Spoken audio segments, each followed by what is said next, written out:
उडाली आकाशी, मुंगी उडाली आकाशी, तिने गिळली सूर्यासी. थोर नवलाव झाला वांझे पुत्र प्रसवला, विंचू पाताळासी जाय, विंचू पाताळासी जाय, शेष माथा वंदी पाय. थोर नवलाव झाला वांझे पुत्र प्रसवला, मासी व्याली घार झाली, मासी व्याली घार झाली, देखून मुक्ताई हसली. थोर नवलाव झाला वांझे पुत्र प्रसवला, विठ्ठला.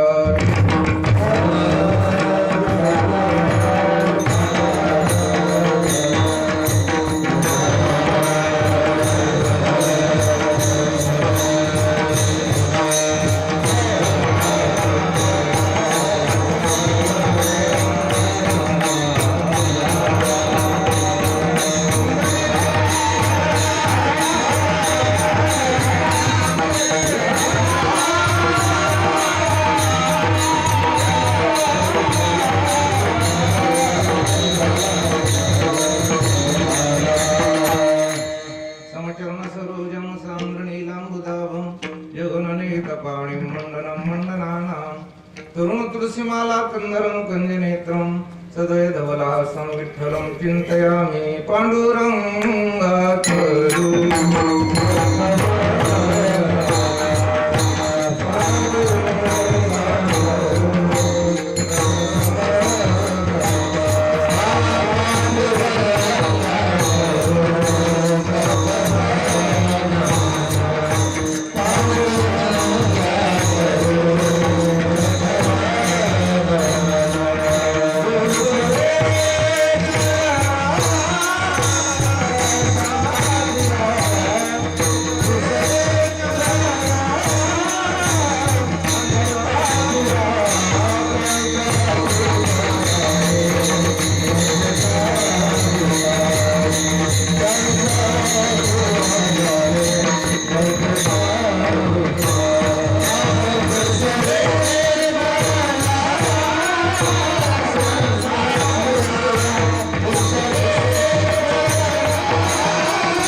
जय जय स्वसंविद्यात्मरूपा देवा तुझी गणेशो सकलार्थमती प्रकाशो मणी निवृत्तीदासो धारी जोजी आता हृदय हे आपुले चौपाळून या बलीवरी वैसवो पावले श्री गुरुजी नमो विशद बोध विदग्धा विद्यारविंद प्रबोधा पराक्रमी प्रमादा विलासिया नमो संसारतम सूर्या अपरिमित परमवीर्या तरुण तरतुर्या लालन जला जयाचे आठवी शब्दसृष्टी अंगवी सारस्वतांवी जीवीसी ते नमस्कारुणे आता मुंगी उडाले आकाशी तिने गिळले सूर्यासी थोर नवलाव झाला वांझे पुत्र प्रसवला. वस्तुस्थली प्राप्त प्रसंगी कीर्तन रूपी शिवेसाठी निवडलेला भंग संत सम्राट महाकैबल्य तेजोनिधी ज्ञानोबराया अर्थात निवृत्तदादा सोपान काका आणि तीन देवांचे तीन अवतार असणारे तीन संत आणि या तीन संतांची धाकटी बहीण अर्थात आपल्या वारकरी संप्रदायामध्ये ज्यांना अनन्य साधना महत्व असे संत मुक्ताबाई यांचा हा 4 चरणाचा भंग आहे.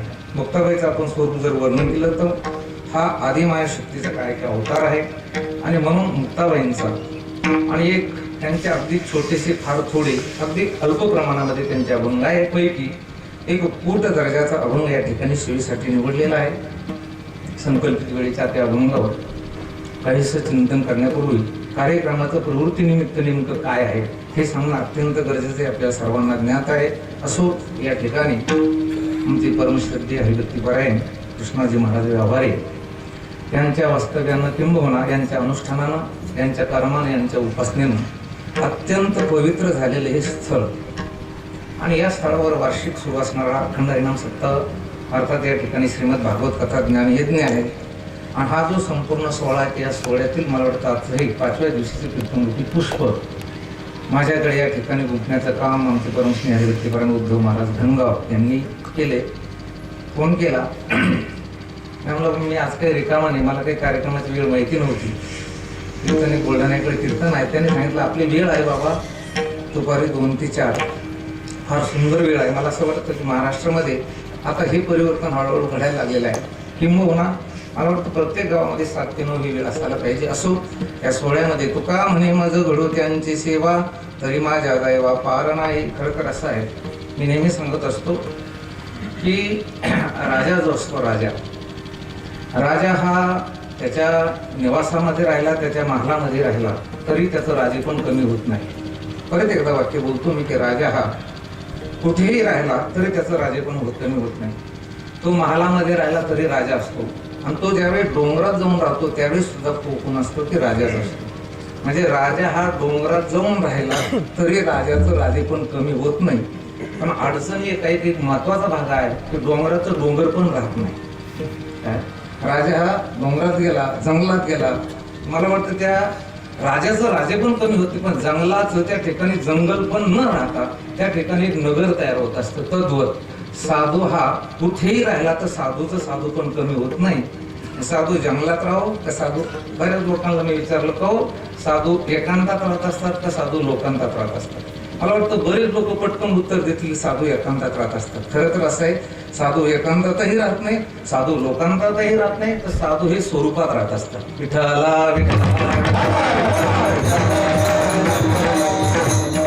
एकांतात राहण्याची गरज ज्याला भासते त्याचं नाव आहे जिज्ञासू, त्याचं नाव आहे मुमुक्षू. साधूला मात्र एकांताची काही गरज नाही, तो आहे तिथे तो ब्रह्मस्वरूप असतोय. आणि म्हणून महाराजांच्या पदस्पर्शाने या ठिकाणी या जंगलाला एक मंगल पण आलं. किंबहुना हे जंगल न राहता या ठिकाणी श्री क्षेत्र पावनधाम आश्रम असा या ठिकाणी निर्माण झालाय. आणि अशा पवित्र क्षेत्रामध्ये माझ्याकडे कीर्तनवृत्ती सेवेचं या ठिकाणी पुष्प गोवण्याचं काम मिळालं, त्याबद्दल माझं मी परम भाग्य समजतोय. खरं तर असं आहे की अभंग हा मुक्ताबाईचा आहे. सध्या वातावरणाचा जर आपण विचार केला, पारमार्थिक क्षेत्रातील वातावरणाचा विचार केला तर अभंग हा मला वाटतं तुमच्याही अंदाजानं माझे अंदाज अतिशय काय की कठीण आहे. सध्या समाजामध्ये एक मानसिकता तयार झालेली काय, ती मानसिकता असेल तर कोणती असेल तर एक मानसिकता आहे की आम्हाला जे आवडेल ते कीर्तन करा. लोकांची सध्या एक मानसिकता झाली किंवा कीर्तन तुम्हाला करायचं तर कोणतं कीर्तन करायचं, आम्हाला जे आवडेल ते तुम्ही कीर्तन करा. आणि तो मला जर चालीच म्हणायचं तर कोणत्या म्हणा, आम्हाला जे आवडेल त्या चाली म्हणा. विठ्ठला विठ्ठला हा विचार किंवा हा सिद्धांत जर डॉक्टरनं जर अंगीकारला, मला वाटतं या भारतामध्ये पेशंट नीट होणार नाही. त्याचं कारण असं आहे, पेशंटला जे आवडतं ते डॉक्टरनं कधीच द्यायला नाही पाहिजे. कारण पेशंटचा रोग दुरुस्त ज्याच्यामुळे होईल ते द्यायला पाहिजे. तसं समाजाला जे आवडतं ते देणाऱ्याने द्यायला नको. समाजाचं हित, समाजाचं कल्याण ज्याच्यामध्ये आहे ते द्यायला पाहिजे. म्हणून मुक्ताईचा या ठिकाणी एक कूट दर्जाचा एक अगदी छोटासा अभंग मला वाटतं महाराष्ट्रात 64चा बऱ्याच लोकांच्या कानावरून तो गेलेला आहे. खरं तर असं आहे की हा अभंग कूट म्हणजे काय, तुम्ही जास्त डोकं ताण घेऊ नका डोक्यात. कूट म्हणजे काय, लयच अवघड काय असं. कूट शब्दाचा सरळ अर्थ कोड, कूट शब्दाचा अर्थ काय की कोड आहे.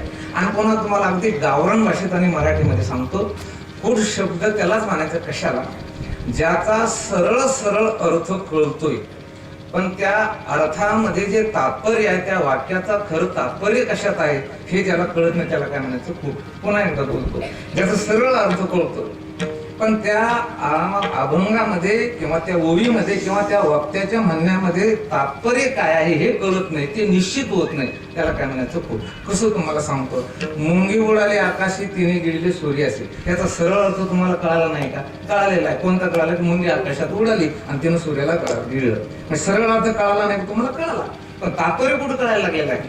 थोर नवलाव झाला वांझे पुत्र प्रसवला. मुक्ताई म्हणतात नवल झालंय, वंध्याला काय झाला, मुलगा झाला. अहो जिला मुला होता तिला वंध्या म्हणत नसतात, आणि जी वंध्या असते तिला कधीच मुलं होत नसतात, असा नियम आहे. मग इथे मुक्ताईचं जे काही समजा प्रमाण आहे याचा अर्थ तुम्हाला कळाला नाही असं नाही, अर्थ कळाला. वांझेला मुलगा झाला असं मुक्ताई म्हटलंय, असं तुम्हाला अर्थ कळाला, पण तात्पर्य कुठं कळायला लागलेलं आहे नाही. म्हणून कूट शब्दाचाच अर्थ असा आहे की सरळ सरळ अर्थ कळतोय, पण त्या अर्थात वाक्याचं नेमकं सांगण्याचं तात्पर्य काय हे निश्चिंती होत नाही, त्याला काय म्हणायचं कूट. मला वाटतं की विंचू खाली जाणार नाही, पण मुक्ताई म्हणतात गेला. कुठे गेला? थेट पातळात गेला. तर खरं सांगा, विंचू फार छोटा आहे, शेष नारायण किती मोठे आहे, पण शेष माथावंदी पाय. खरं तर असं आहे की गाय व्याली तर कालवड किंवा गोरे जन्माला येते, शेळी व्याली तर पाठरू किंवा बोकड जन्माला येते. तसं माशी व्याल्यानंतर जन्माला काय यायला पाहिजे ती माशीच यायला पाहिजे. पण मुक्ताई काय म्हणतात? माशी व्याली घार झाली देखोनी मुक्ताई हसली. म्हणून अगोदर आपण या अभंगामध्ये 3 प्रकारचे विभाग पाहू. पहिला विभाग हा राहील आपला कूट म्हणजे काय, दुसरा विभाग हा राहील, दुसरा मुद्दा हा राहील व संतांना. मग शास्त्रामध्ये असेल काही कुटश्लोक आहे, एवढंच नाही ज्ञानोबारांची ज्ञानेश्वरी असेल, नाथांचं भागवत असेल, एवढंच नाही तुकोबारांची गाथा असेल, याच्यामध्ये कुट अभंग आहे, कुट ओवे आहे. हे असं का केलं, असं कशासाठी केलं, याचं आपल्याला थोडं चिंतन करावं लागेल. आणि तिसरा महत्वाचा मुद्दा आहे की ज्या मुक्ताईंचा हा अभंग आहे त्या मुक्ताईचा अधिकार तपासावा लागेल की किती मोठ्या होत्या त्या. आज आपण इथे जर कीर्तनात बघितलं, इथेच नाही तुम्ही महाराष्ट्रात कुठेही जा, मला वाटतं बहुसंख्य पुरुषांची उपस्थिती राहत नाही. ती उपस्थिती कोणाची राहते? महिलांची राहते आहे. आणि म्हणून मुक्ताई एक महिलांचं काय की प्रतिनिधित्व करायला लागलेले आहे, आणि त्या मुक्ताईचा अधिकार तपासू. विठ्ठला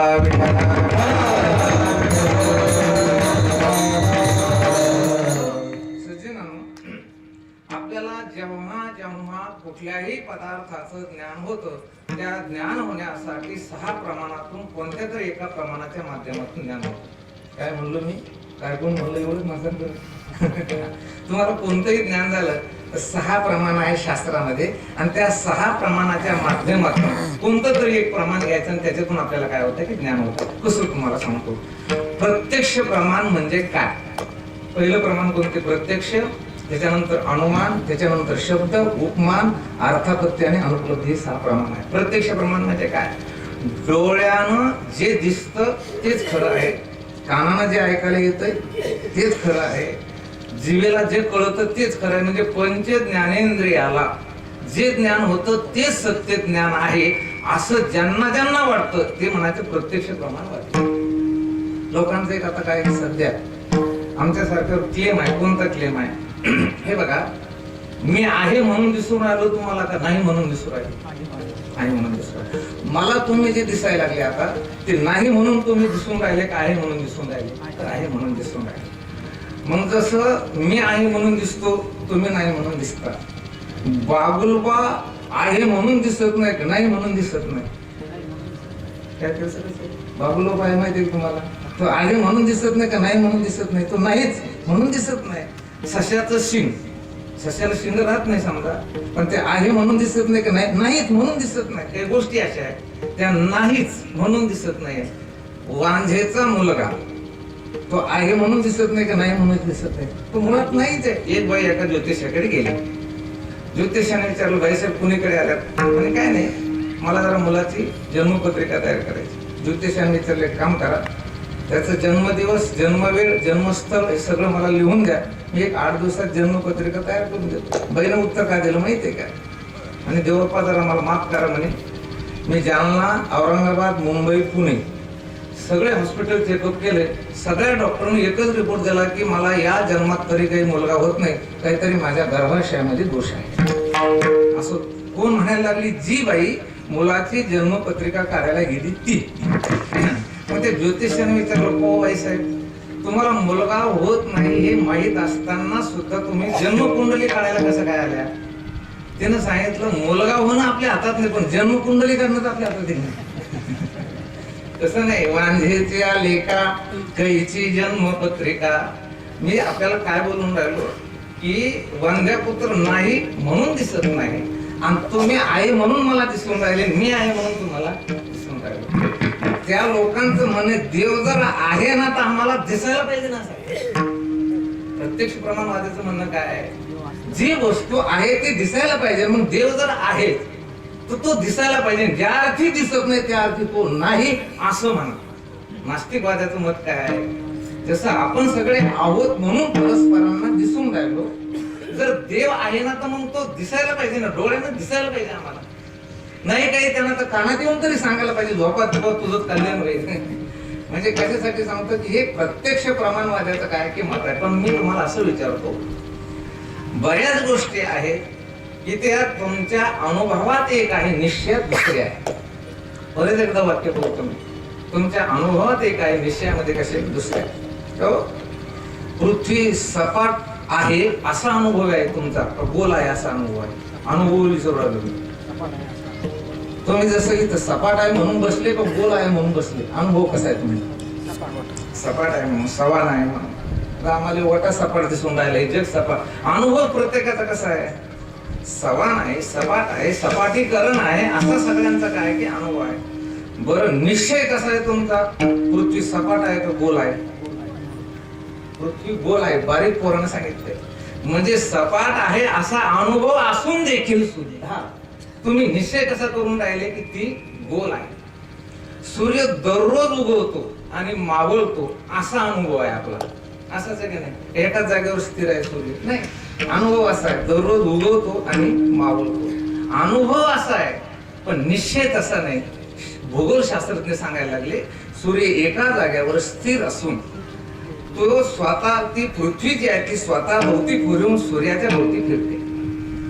ना तरी उदो असतोचे प्रमाणे जैसे सूर्याचे न चालता चालणे.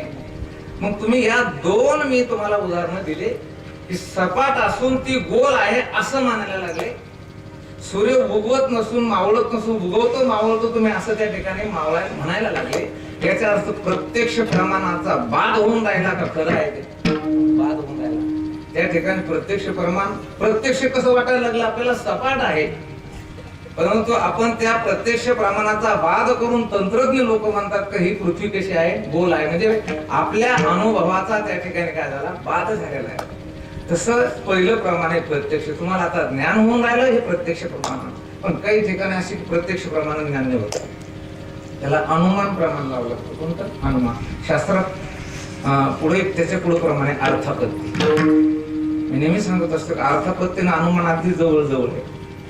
यत्र यत्र धुमः तत्र तत्र वह्नी. जिथे धूर दिसायला लागला तिथं ज्ञान कशात झालं तुम्हाला? धुराचं, अग्नीचं. अग्नीचं कशामुळं? धूर दिसतोय तर तिथे काय? खाली अग्नी लागली.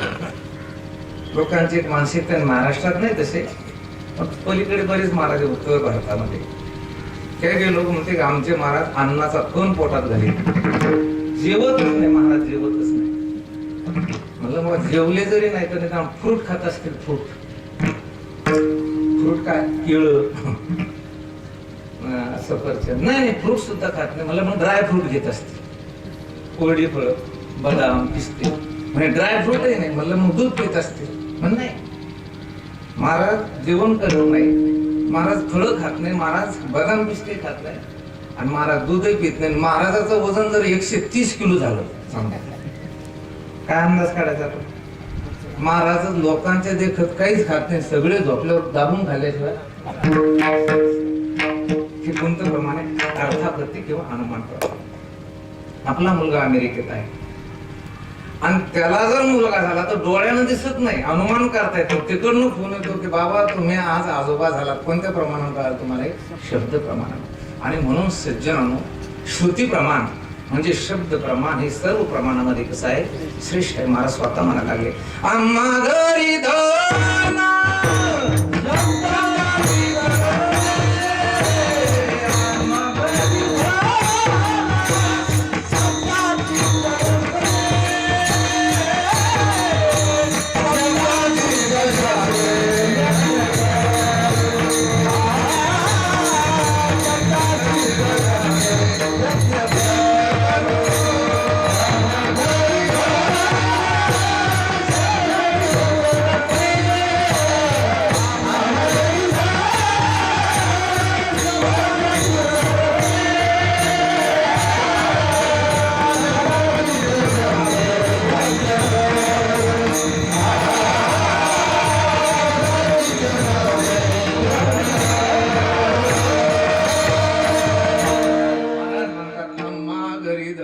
शब्दाची चरत नाही. त्या शब्दाचे काही नियम आहे महाराज.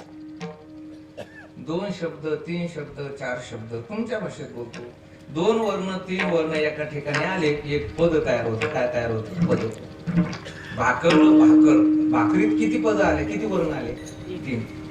भला काना भा क आणि र, 3 वर्ण 4 वर्ण 2 वर्ण एके ठिकाणी आले की एक पद तयार होतं. आणि एक अनेक पद तयार झाले की एक वाक्य तयार होतं. मी कीर्तन करून राहिलो म्हणजे काय करून राहिलो? अनेक प्रकारची पद आणि ती पद रचना करून आपल्या समोर मांडून राहिलो. करायला अवघड मला फक्त माहिती आहे. मी आता गुळ असा तोंडातून उच्चार केला, याच्यात गला उकार गु आणि ळ आहे, मुखानं उच्चार केला, हे झालं पद. या पदाचा मला वाटतं त्याच्या अर्थाशी काही संबंध आहे. गुळ पदाचा उच्चार केल्यानंतर तुम्हाला तिखट ज्ञान झालं का आंबट ज्ञान झालं? गोड.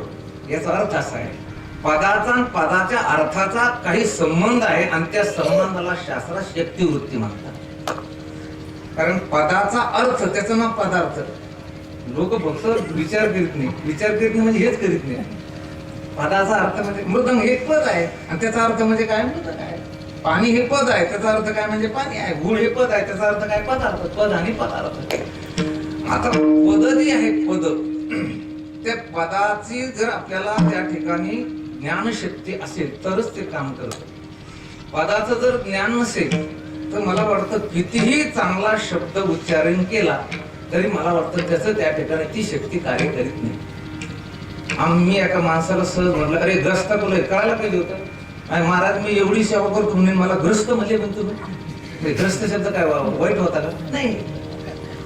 एकदा पूर्वीचा काळ होता, इंग्रज अधिकारी गुटेगावरून ते इकडे यायचे, याच्यावर घोड्यावर येत असताना त्यांना तहान लागली. एक चांगली विहीर होती, पाणी भरपूर होतं, थोडं बागायती होतं, म्हणून ते आल्यानंतर शेतकऱ्याला हाक मारली. शेतकरी आला, वाटर केलं, याला कुठं कळत आहे वाटर काही काही. त्यानं सांगितलं मला तहान लागली, पाणी पाच. त्यानं पोहरा घेतला, पोहऱ्यानं पाणी काढलं, त्यानं चांगलं पाणी वगैरे प्यालं आणि तो अधिकारी तृप्त झाला. आणि सवयीप्रमाणे फक्त त्यानं एक वाक्य उच्चारलं, थँक्यू. मला वाटतं थँक्यू म्हणलं चांगलं आहे. त्यानं पाणी पाजलं त्याबद्दल तो काय म्हणतो? थँक्यू. याला थँक्यू शब्दाचा अर्थच माहित नाही. हे म्हणतं, रे मूर्खा, मी माझं काम सोडलंय, पुन्हा परत आलो, लेठण आणलं, पावऱ्याला बांधलं, तुला पाणी काढून दिलं, पाणी पाजलं आणि मला थँक्यू म्हणतो. तू थँक्यू, तुझा बाप थँक्यू, तुझी माय थँक्यू, तुझं सगळं कुटुंब थँक्यू. काय झालं त्याला? त्या पदाचा काय कळलं नाही, त्याला अर्थ करावा लागतो. पदार्थ तसा नाही. गुळाचा गुळ असा आहे, गुळ नेनता तोंडी घातला देची गोडी, आगी मानून राखोंडी चेपिला पोळी. मी कीर्तनकार आहे म्हणून गुळ मला गोड लागणार आणि तुम्ही बसलेल्या माणसांना जर तोंडात टाकला तर कसं लागणार? गोडच लागणार. कारण पदशक्ती अर्थाचं ज्ञान असेल तेव्हा कार्य करते. पदार्थ शक्ती तशी नाही. तुम्हाला तिचं ज्ञान असो, तिचं ज्ञान नसो. समजा विंचू एखाद्या मुलानं साधा किडा मारून हातात घेतला आणि त्याला विंचू चावला, काय त्याला गुजगुली होते नाही? काय पदार्थ शक्ती आहे. कशासाठी बोलतो मी एवढं? की हे जे पद आहे तर त्या पदाचा अर्थाचा संबंध आहे काहीतरी. आता आम्ही एवढे हिंडतो, माफकार वर येतो, कोणी असले ना तर ते काय काहीतरी नाईलाजान नावं ठेवलेले. पण कंस नावाची माणसं काही मला दिसत नाही अजून जास्त. दिसले मला तुम्ही? कंस, आवडीनं कंस ठेवा, दुर्योधन ठेवा, दुर्योधन नाही, दुःशासन नाही, काय काय कळत नाही. कंस ठेवीत नाही, दुर्योधन ठेवीत नाही. त्याचं कारण असं आहे, कारण त्या नावात शक्तीच अशी की त्या शक्तीला अद्यापर्यंत लोक घ्यायला लागले. आलं तुमच्या लक्षात? काय त्या पदामध्ये काय आहे? ती शक्ती आहे. शक्ती वृत्तीने ज्ञान होतं. आता जाऊ द्या, कीर्तन झाल्याबरोबर सगळ्यांनी जेवायला बसायचं. तुम्हाला ज्ञान झालं की नाही झालं? याला शक्ती वृत्ती ज्ञान म्हणत. याला कोणत्या वृत्ती म्हणायचं? शक्ती वृत्ती. आणि कधी कधी वाक्य उच्चारल्यानंतर त्याचा अर्थ कळतो पण त्या ठिकाणी ज्ञान होत नाही. खरं तर वेगळं आहे. लक्षणं सतत करतात माणसं, पण आपण लक्षणं करून बोलतो हे माहिती नाही. त्याचा दोन, एक वाच्यार्थ निघतो, एक लक्षार्थ निघतो. डोक्यात टोपी घाला, सरळ अर्थ काय होतो? डोकं फोडा आणि त्याच्यात टोपी घाला असा अर्थ होतो सरळ. जसं डोक्यात दगड घाला याचा अर्थ काय होतो? डोक्यात दगड, मग डोक्यात टोपी घाला. तर तिचं लक्षण काय करतो आपण? डोक्यावर टोपी ठेवतो. आता आमच्याकडलं तो रोड वाहून राहिला, आता लोक म्हणते हल्ली अलीकडे हा रोड जास्त वाहून राहिला. रोड वाहून राहिला याचा सरळ अर्थ होतो पाऊस लय पडला रोड वाहून चालला. पण लक्षानं काय करतात महाराज? लक्षानं रोडवर वाहने वाहून नये.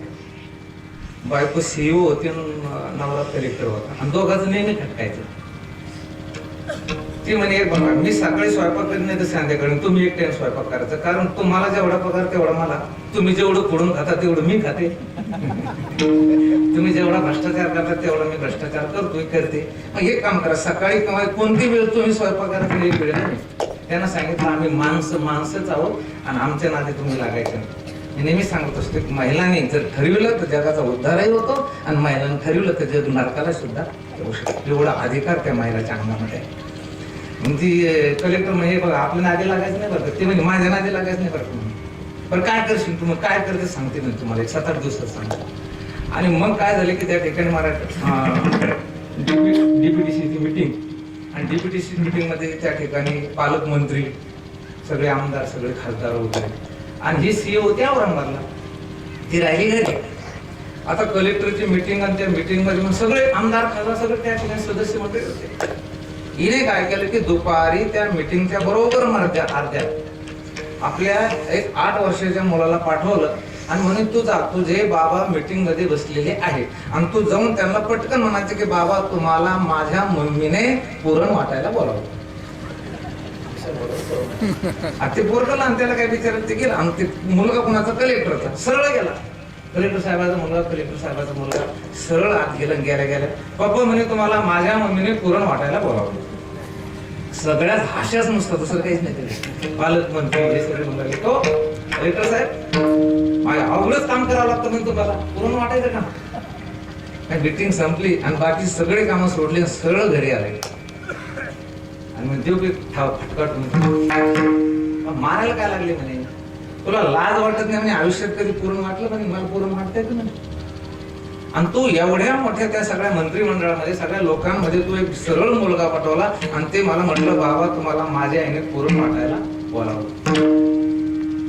ते म्हणे तसं नाही, आपल्याला पोरगच होत नव्हतं म्हणून मी आईला नवस केला की मला जर मुलगा झाला आणि तो 7 वर्षाचा झाल्यानंतर 5 वर्ष मी 5 किलो हरभऱ्याच्या डाळीचं पुरण म्हणून प्रसाद सगळ्या लोकांना वाटी. पुरण वाटून तयार केलं, देवीच्या मंदिरात जा आणि तिथं फक्त लोकांना प्रसाद म्हणून असं पुरण वाटा. म्हणजे एकाच वाक्यात वाच्यार्थही निघाला आणि त्याच वाक्यामध्ये लक्षात घेणे मिठाला.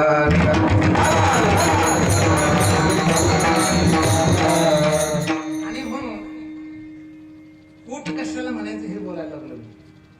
जिथे वाक्यार्थानं म्हणजे वाच्यार्थांनाही ज्ञान होत नाही आणि लक्षार्थांनाही ज्ञान होत नाही, त्याला काय म्हणायचं? सोप्या भाषेत बोलू, ज्यानं ते विचारलं त्यालाच त्याचा अर्थ माहित राहतो, त्याचं नाव करू. आता तो वेळच नाही आपल्याला, खरंच वेळ नाही. लय धावून राहिले लोक एकमेकाच्या पुढे. पहिला काळ बघा मला, ज्वारीच्या भाकरी, गावरान गाईचं दूध, मस्त ते गाडग्यात तापल्या जायचं, भाकरी वगैरे लाल बुंद व्हायचं आणि ते भाकरीने ते दूध जर खाल्लं ना महाराज, मला वाटतं ती चव ज्यानं खाल्ली त्यालाच माहिती. आता जेवण म्हणलं की 5च मिनिटात चपाती. आता ते रोटी मेकर चपात्या करायचं काम नाही, कोंडा घातला दाबले. मला वाटतं शिर्डीला शेगावला जर गेले त्याचं काम नाही मला. मोठे बॉक्स आहे, त्याच्यात एकदा पीठ टाकलं, मापात पाणी टाकलं, मापात मीठ टाकलं, बटन दाबलं, चपात्या सुरू. मी देवाला फक्त विनंती करतो की असं नको येऊ देऊ. कसं माणसाला भूक लागली, मशनीत घातला, पलीकडे निघाले फुगला समजा. पंगत कोणाची आत म्हणे घनगावची, बस आणलं मशीन, रांगेतून निघायचं, फुगूनच निघायचं.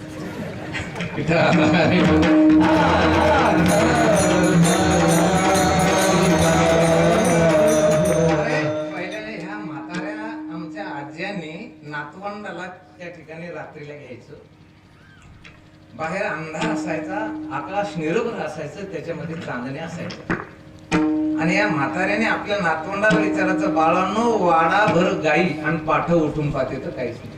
काय चांदण्या बघा, मला वाटतं वाडाभर गाई आणि पाठव उठून पाहते तर काहीच नाही. कोणताही अर्थ लावला तर चांगल्या होऊ शकत नाही. चांगल्या हा अर्थ त्याचा होऊ शकत नाही. पण कोडच त्याला म्हणायचं, जे शब्दार्थ असो का लक्षार्थ असो, त्याचा अर्थ अनुभवाशी जुळत नाही. ज्याला ते माहित आहे त्याच्याकडूनच करून घ्यावं. त्याचं नाव काय की फूट. बरं जाऊ द्या. असे फूट अभंग ज्ञानोबराया, नाथ महाराज, तुकोबराया, आज मुक्ताबाईने हा अभंग का केला? माफ करायचं कोणी जर असले तर बरं. आणि असणारच, मला एक गोष्ट माहित आहे. चुकीचं पण आत्मविश्वासाला सांगतो, त्याचं नाव मास्तर आहे.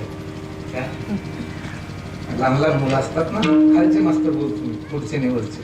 चुकीचं पण आत्मविश्वासानं त्यांना सांगण्याचं जे धाडस ते मास्तर करतात. एकदा शाळेत शब्द आला होता व्यासपीठ. एका तिसरीत मुलांना विचारलं, गुरुजी व्यासपीठ म्हणजे काय? गुरुजीला माहित नाही व्यासपीठ. गुरुजी म्हणे, अरे आपल्याकडे ज्वारीचं बाजरीचं पीठ खाते ना, तसं अमेरिकेत व्यासाचं पीठ खाते. म्हणून चुकीचं पण आत्मविश्वास सांगतो, त्याचं नाव मास्तर. सोपं पण अवघड करून सांगतो प्राध्यापक आणि शास्त्री. माफ करा मला, सोपं पण अवघड करून सांगायचं प्राचार्य आणि शास्त्री. आणि कठीण पण सोपं करून सांगतात, त्याचं नाव संत. संत कोणाला म्हणायचं? अत्यंत महत्वातले वेदातले भयान कठीण सिद्धांत समाजापर्यंत मराठी भाषेत पोहोचविण्याचं काम केलं, त्यांचं नाव काय की संत आहे. मग संत जर कठीण सोपं करून सांगतात, आणि इथे मुक्ताबाईनं मुद्दाम काय केलं की अवघड केलं. कशासाठी केले? त्याचं कारण असं आहे, कुठलाही नियम असेल तर त्या नियमाला अपवाद आहे. कोणताही नियम असेल. तसं आता खरं ढग येण्याचा नियम आहे का सध्या? आता थंडी वाजायला पाहिजे, थंडी. पण अपवादात आपल्याला गरमी होऊन राहिली.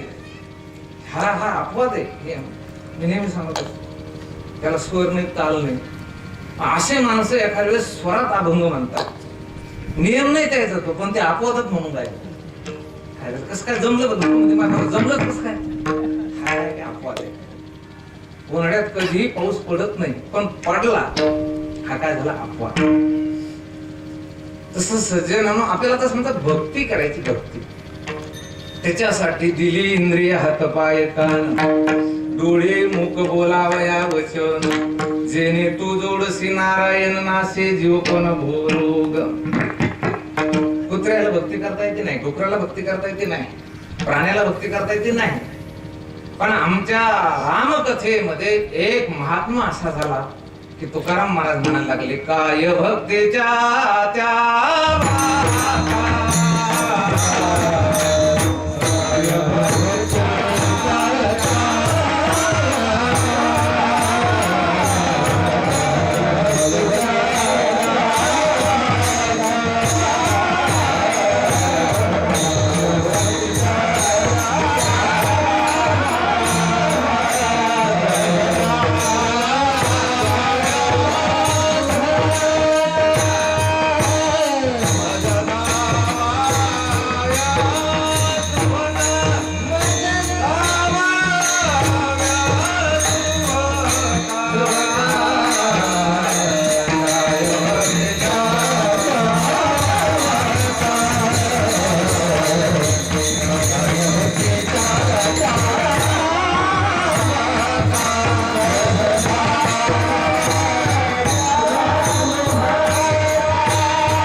येते हा नियम आहे.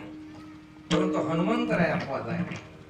तुम्हाला कितीतरी उदाहरणं येतील. मला संपते नावाचा पक्षी, गरुडाचे पायी ठेवी वेळोवेळा डोई, हा काय अपवाद आहे. एवढंच नाही, मृत्यूलोकात जन्माला आल्यानंतर मरावंच लागतं, हा मृत्यूलोकातील नियम आहे. इथे जन्माला आले की तुम्ही म्हणणं हो, इथे हे तुम्हाला शरीर ठेवावंच लागेल. येथे नाही उरो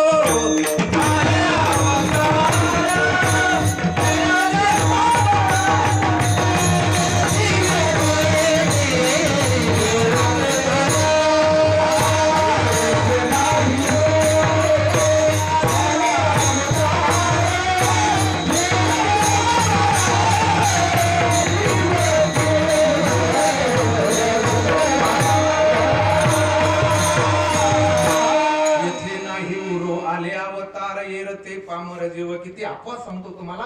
विश्ववंदनी जगद्गुरु संत श्रेष्ठ तुकोबराय काय ठरले त्याला अपवाद ठरले. गेला तो विमानी बै सोनिया. सज्जनोने एक नियम आहे कोणता. गुरु तेथे ज्ञान, ज्ञानी आत्मदर्शन, दर्शनी समाधान. अति जैसे श्री गुरु वाचोनी संसारी तारक. नसेची निष्कंक अनुकोणी.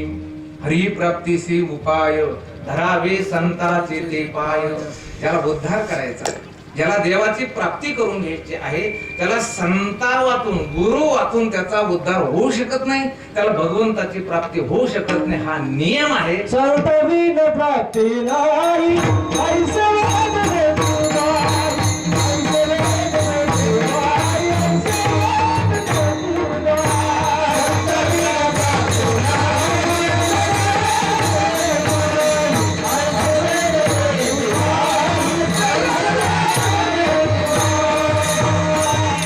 संताशिवाय प्राप्तीने ऐसे वेद देती ग्वाही. मला अपवाद दाखवा एखादा तरी अपवाद. हा माणूस गुरुकडे न जाता, संताकडे न जाता त्यानं स्वतःचा उद्धार केला, असा मला वाटतं आपल्या वैदिक कालापासून तर आतापर्यंत एकही उदाहरण नाही. मनोमार्गे गेला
संतांचं स्थान या पारमार्थिक क्षेत्रामध्ये त्रिकाला बाधित राहावं, अबाधित राहावं, किंवा त्यांच्याशिवाय पर्याय नाही याच्यासाठी कुट दर्जाचे अभंग लिहिले. काही लोक जर असे म्हणू लागले कसे गीता का आम्हाला आमच्याच मनानं शिकता येते, गाथा आम्हाला आमच्याच मनानं कळून घेता येतो, अभंग आम्हाला आमच्याच मनानं कळून घेता येतो, असं कुणी म्हणू नये म्हणून त्यांनी काही अभंगाशी कुट दर्जाची केली. क्रमांक 3चा मुद्दा माझा आहे की मुक्ताचा थोडक्यात आखून त्यांचा अधिकार बघू.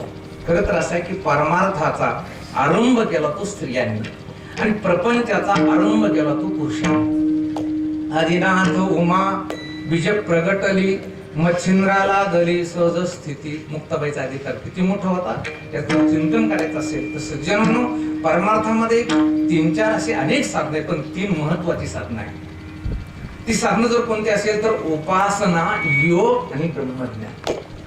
उपासना म्हणजे भक्ती, योग अष्टांग योग आणि ज्ञान हे अत्यंत महत्वाचं साधन आहे. वाचून ज्ञाने विने एके, उपाय करिशी जितुके, तीही गुंफिसे अधिके रुखी. मला वाटतं उपासना म्हणजेच भक्ती, आणि भक्तीचे मूर्तिमंत पुतळे जर कोण असतील तर आमचे भक्त शिरोमणी नामदेव महाराज. पण संतांची जेव्हा परीक्षा घेतली आणि परीक्षेमध्ये नामदेव महाराज जेव्हा उठून पळाले, त्यावेळेस मुक्ताई म्हटले, मेल्या नाम्या, अरे देवाच्या जवळ एवढ्या दिवसापासून राहून अजून कच्चाच आहे. म्हणजे नामदेव महाराजांना सुद्धा कच्च ठरविण्याचा अधिकार कोणाचा आहे की मुक्ताई. आता आपल्याला एक श्वास सुद्धा शिल्लक आपण जगू शकत नाही. 1400 वर्षे शरीर केले जतन. किती वर्ष? 1400 वर्ष. परंतु कोरा राही लागे माये. मुक्ताबाईने काय ठरवलं त्यांना? हे जाऊ ते दोन उदाहरणं खायची आहे. ज्ञानी यांचे राजे, ज्ञानी यांचे शिरोमणी कोण? ज्ञानोबा आहे. सज्जनांनो, समाजाला उपदेश करीत असताना समाजाने एवढी त्यांची त्या ठिकाणी उपेक्षा करावी का? आळंदीमध्ये गेल्यानंतर कोरडी भिक्षा, कोरडं पीठ घेतलं तर तिथल्या ब्राह्मणाच्या त्या काळातील मुलांनी त्या भिक्षेमध्ये वाळू जेवण त्रास दिला. माऊली ज्ञानोबाईला अंतकन होत त्याने विचार केला उपदेश करणेच नको. कुटीमध्ये गेले आणि ताटी बंद केली, परंतु ताटी उघडा ज्ञानेश्वरा. योगी पावन मनाचा, साहे अपराध जनाचा, विश्वरागे झाले वन्नी, संती सुखी भावे पाणी. तुम्ही साधू झाले, एक आपण साधू झाले नाही, कोण वाया गेले? ज्ञानोबा आहे, तुम्हाला साधू वाटायला लागले का तुम्ही? मग आम्ही आत्मस्वरूपाच्या दृष्टीने कुठे वायाला गेलो? म्हणजे याचा अर्थ असा आहे की जर मुक्ताईने ज्ञानोबारायला उपदेश करून समाजाविषयी जर त्या ठिकाणी उपकारक बुद्धी जर तयार केली नसती तर आज ज्ञानेश्वरी गाथा चांगली 65 हे ग्रंथ निर्माण झाले नसते. म्हणून मला असं वाटतं की परंपरेनं ज्ञानोबारायांचे गुरुत्वाचा अधिकार खरा कोणाकडे आला? मुक्ताईकडे आला. एवढा मुक्ताबाईचा अधिकार आणि त्या मुक्ताईचा आज सेवेसाठी निवडलेला 3 चरणाचा अभंग. खरं तर असं आहे, प्रपंच आणि परमार्थ या दोन गोष्टी आपल्या समोर सतत असतात. तुम्ही इथे आले म्हणजे तुमच्या समोर परमार्थ आहे आणि घरी गेले म्हणजे तुमच्या समोर काय की प्रपंच आहे. पण या दोन गोष्टीमध्ये एक अत्यंत महत्वाचा एक सारखेपणा आहे. या दोन्ही गोष्टी जेव्हा आपण लक्षणीत बोलायचं त्यावेळेस एक गोष्ट दोन्हीमध्ये सारखी आहे. संसाराचा विषय वेगळा आहे, परमार्थाचा विषय वेगळा आहे, पण एक गोष्ट सारखी काय? बदल हा दोन्हीकडे सुद्धा आहे. पण ज्याच्यात बदल होत असतो त्याचं नाव आहे प्रपंच आणि ज्याच्यात बदल करावा लागतो त्याचं नाव आहे परमार्थ. वेगळं बोलतो मी. जर बदल होतच नसेल, बदल करीतच नसेल तर परमार्थ ठरत. संसारात बदल करावा लागत नाही. मला वाटतं की डोंगरावरती पडलेलं पाणी खाली आणावं लागत नाही, ती येतच असत. आणि डोंगरावर जर पाणी न्यायचं असेल तर ते जात नाही, त्याला न्यावा लागत असत. तसं संसार आहे ना, तर संसारात बदलायलाच पाहिजे. माणसं बदलतोच, त्याच नाव संसार आहे. एका तासा माझी कोटी वेळा सृष्टी. केस तुम्ही ढवळे केले का झाले? केले नाही, नाही केले नाही. माणसं म्हातारे होतात का करावं लागते? म्हातारी म्हातारी होतात माणसं. गावातले माणसं मारतात का मारावे लागते? आपल्या घरातला आपल्या गावातला माणूस मरू वाटत नाही कोणाला. पण मी जर असा विचार केला की सायगाव डोंगरगाव मधले समजा 200 वर्षापासून जर कोणी मेलेच नसते तर काय झालं असतं? तुम्हाला राहायला जागाच नसते. मग लोक मरते, चांगलंय का बरं आहे वाईट? बरं मारायलाच पाहिजे. काही मारायला पाहिजे आणि काही जन्माला यायला पाहिजे. बदल व्हायला पाहिजे. हे बघा, मोटरसायकल 2 चाक असतात आणि ती उभी आहे, न्यूट्रल आहे. त्याला जर 2 चाकावर उभं करा म्हटलं तर उभं राहणार नाही. त्याला स्टँड लावल्यानंतर नाही, ती उभी राहते. पण कधी राहते माहिती? ती पळायला लागली तेव्हा, ती गती मिळाली तेव्हा. तस ही प्रपंच जो आहे तो मी एकमेकाला जे आवडायला लागले कशामुळे? गती आहे. याला गती आहे म्हणूनच आहे. पाहुण्यात आदर असतो पण घरात आदर का नाही? ते घरात जवळच राहते. म्हणून गती, संसाराला गती आहे म्हणूनच आपण जगायला लागलो. अन्न पोटात गेल्यानंतर जसंच तसंच राहिलं, जर बदललं नाही तर काय होईल? माणूस जगणार नाही. समजा तुम्ही जन्माला आले जेवढे होते तेवढेच राहिले तर तुम्ही आता झाले असते तसे. म्हणून ज्याच्यात बदल होत असतो त्याचं नाव काय की संसार. आणि ज्याच्यात बदल करावा लागतो त्याचं नाव परमार्थ. लोक कीर्तन ऐकून तो पिवळे सुटूक पडले, पिवळे पडले, पण बदला ना. लोक बदला ना. काही करून काही सांगू पिवळे पडले. बदलायला माझं म्हणणे बदलायला पाहिजे. पूर्व वृत्तीचा काय व्हायला पाहिजे? त्याग. नवीन वृत्ती त्यालाच काय म्हणायचं? परमार्थ. आणि म्हणून प्रपंचामध्ये बदल होतो, परमार्थामध्ये बदल करावा लागतो. पण एक वाक्य सांगतो तुम्हाला. संसारात माणसं आपल्यापेक्षा मोठ्या संसारिकाकडे पाहतात आणि म्हणून त्याच्या त्या वर्तमान संसारात त्याला सुख मिळत नाही. त्याला 2 एकर जमीन आहे आणि बैल नाही, तर त्याच्यातच पाहत नाही ते 5 एकर जमिनीवाल्याकडून बैलावाल्याकडे पाहत आणि त्याच्यामुळे त्याला 2 एकर कधी सुख नाही मला कधीच नाही. मोटरसायकलवर चालला ना तर त्यानं त्या मोटरसायकलचा आनंद नाही घेतली. आडतो का होईना पण 4 चाकाच पाहिजे ते कोणाकडे पाहतो. सायगावातल्या लोकांना वाटतं जालन्यात एखादा प्लॉट पाहिजे, जालन्यातल्याला वाटतं मुंबईत फ्लॅट पाहिजे, मुंबईत याला वाटतं दिल्लीत एखादा फ्लॅट पाहिजे. दिल्लीतले विचार करून राहिले अमेरिकेत कधी मध्ये पाहिजे आणि अमेरिकेतील विचार करते मंगळावर घर बांधता येतील का. कुठं पाहून राहिले तुम्ही बरोबर पुढचं तसं ना करू तुम्ही. सोपं आहे सोपं. ज्याला 50 एकर जमीन ट्रॅक्टर 10 बैल आहे त्यानं 25 एकर वाल्याकडे आणि 10 बैलावाल्याकडे पाहिजे. त्याला ट्रॅक्टर नाही करतो त्याच्यापेक्षा तुम्ही बघा. ज्याला 10 एकर जमीन आहे 2 बैल आहे त्यानं कोणाकडे पाहिजे 5 एकर वाल्याकडे. त्याला तर 5च एकर जमीन आहे. मला 10 एकर जमीन असून बैल आहे त्याला बैल नाही.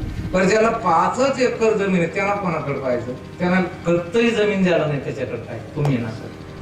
आणि भूमी येणार कोणाकडे पाहायचं पंढरपुरात घाटावर बसलेले जे आंधळे पांगडे आहे ना त्यांच्याकडे पाहायचं. बरे बाबा त्यांच्यासारखा तुम्ही खुळा नाही त्यांच्यासारखं नाही आंधळा. असं खाली खाली पाहायचं. आपण वर वर पाहतो आणि परमार्थात माणसं खाली पाहते. संसारात कुठं पाहते माऊली वरच्या आणि परमार्थात कोणीकडे पाहते. मी एका गावात दोघाला माळी घातल्या आणि माळी काढू नका म्हणजे काढणारच नाही. पण माळी टेकवायचं जर असेल तर म्हटलं तुम्हाला एक सोपा उपाय सांगतो. दररोज ज्ञानेश्वरीच्या 100 वाऱ्या घ्यायच्या. दुसऱ्याच वर्षी मी त्या गावात गेलो तर एकाच्या पत्नीला लगेच मुलाला पाठवलं. बाबा घरी बोलायला गेलो म्हणजे बाबा ज्ञानेश्वरी वाचतच नाही. तुम्ही माळ घातली दुसऱ्या दिवशी जे 100 वाऱ्या घेतलं तर अजून ज्ञानेश्वरी तशीच आहे म्हणे. धूळ आली खाली घेतली म्हणलं ज्ञानेश्वरी का वाचत नाही. माझे सुरू केले त्याने काम असतं शेतात असतं जालन्यात असतं. मी जर त्याला प्रेस करू लागलो त्याला का वाचित नाही का वाचित नाही ते म्हणे बाबा बोलू नका म्हणजे जास्त मला आता बोलायला जमत नाही. जास्त बोलू नका म्हणून मला मारतं का मारीत देत नाही मला. पण तुम्ही मला जास्त बोलू नका ना का कारण मी फक्त माळ घालून ज्ञानेश्वरीच वाचित नाही एवढंच आहे ना. माझ्या बरोबर तुम्ही ज्याला माळ घातले ते माळ घालून कधी नाही दारू पितो त्याच्यापेक्षा बरं नाही की कोणाकडे पाहून राहिली. जाऊ द्या सगळ्या गोष्टी जाऊ द्या. आता आपण आपल्या इथंच पोहोचतात जिथं आता बसलेलो आपण सगळे आपल्याकडे आपल्यालाच पोहोच. आपल्याला सुद्धा खालच्याकडे पाहायची सवय लागली. कीर्तनकाराला वाटतं मी वाजवणाऱ्यापेक्षा टाळकऱ्यापेक्षा मोठा आहे 100% वाटतं. त्याला अभ्यास असू का नसू त्याला सुराचा पत्ता असू का नसू पण त्याला वाटतं मी टाळकऱ्यापेक्षा गायनाच्यापेक्षा कसं आहे. हो म्हणलं तर मग चुक करायला लागतं तुमचे ते वाटतं ते वाक्याला वाटतं मी कसं आहे की या टाळकऱ्यापेक्षा कसं आहे. मी कोणाकडे पाहून राहिलो माझ्यापेक्षा थोडी ती खाली आहे. खरं आपण स्वरूपाने सगळे एकच आहे. कीर्तन म्हणजे वक्ता श्रोता गायक आणि वादक या चौघांचं कम्युनिकेशन आहे. चौघा मिळून कीर्तन आहे. पण आता वाटतंय असं कसं वक्त्याला असं वाटतं की मी ह्या सगळ्यापेक्षा कसं आहे मोठा आहे. टाळकऱ्यापेक्षा तर निश्चित मोठा आहे वाजवणाऱ्यापेक्षा मोठा आहे. आणि टाळकऱ्याला काहीच वाटत नाही असं नाही. त्यांना वाटतं ऐकणाऱ्यापेक्षा आम्ही मोठे. त्यांचं वकील पत्र घेऊन सांगतो त्याला माहिती ना. आता तुम्हाला कोण सांगतो बोलताय तुमचे सगळ्याच तोंड इकडे सगळेच ना त्याला कोण राहिले. मला वाटतं मी यांच्यापेक्षा मोठा आहे यांना वाटतं आम्ही यांच्यापेक्षा मोठे. तुम्हाला काय वाटतं सांगता जे घरी राहिले त्याच्यापेक्षा आपण बरे. आम्ही कीर्तन ऐकायला गेलो होतो मस्त उपकार केले आमच्यावर. आपण कसं करून राहिलो त्या ठिकाणी खालच्याकडे परमार्थ तसा नसावा. परमार्थ उर्ध्वगामी असावा. उर्ध्वगामी वरवर चालणारा. काय शोकांत आहे का तुम्हाला सांगता. समजा 2018-19 दरम्यान जर विधानसभेची निवडणूक लागली कदाचित मधातच लागली सोडून द्या तर मला तरी असं वाटतं की तुम्ही जर ठरवलं की आपल्याला आमदार व्हायचं तर होता येईल कसं नाही. माझं एक सतत सांगणं असतं की आपल्याला जे होता येतं ना तेच व्हावं वाटलं पाहिजे. जे होता येतं ते. आता इथे पण कोणाला जर असं वाटलं की आपण खासदार होतो असं व्हावं वाटतं पण होता येतं नाही. मग जे तुम्हाला पक्क माहितीये की हे होताच येत नाही, मग असं कशाला व्हावं देतात? ही इच्छा कशाला ठेवतात? तुम्हाला पक्क माहितीये की मला काही होता येणार नाही, म्हणून ते कोण सायरन वाजत पोलिसाची गाडी गेली. आपण जर मंत्री असतो तर असं असतं बाई, चुकून वाटत जातं माणसाला. मग जे होता येत नाही ते व्हावं वाटत, आणि जे होता येत ते व्हावं वाटत. नरदेह निधान लागले हाती, उत्तम सार उत्तम गती, देवाची होईन म्हणती ते होती, तरिकाची तीन धरावी. सज्जनानो, तुम्हाला भगवंताने ईश्वर भक्ती करण्यासाठी शरीर दिलेलं आहे, उपासना करण्यासाठी मन दिलेलं आहे, आणि मी ब्रह्मस्वरूप आहे असं कळून घेण्यासाठी भगवंताने बुद्धी दिलेली आहे. म्हणजे आपल्याला देव होता येतं, ब्रह्म होता येतं नाही, किंबहुना आहे असं आपल्याला निश्चय करता येतो. आणि म्हणून परमार्थामध्ये साधकाने मुमुक्षुने ह्या वाऱ्यामध्ये ना अनेक लोक आहे, लय भारी. आपल्याला काही फुगीरपणा काही करायची गरज नाही.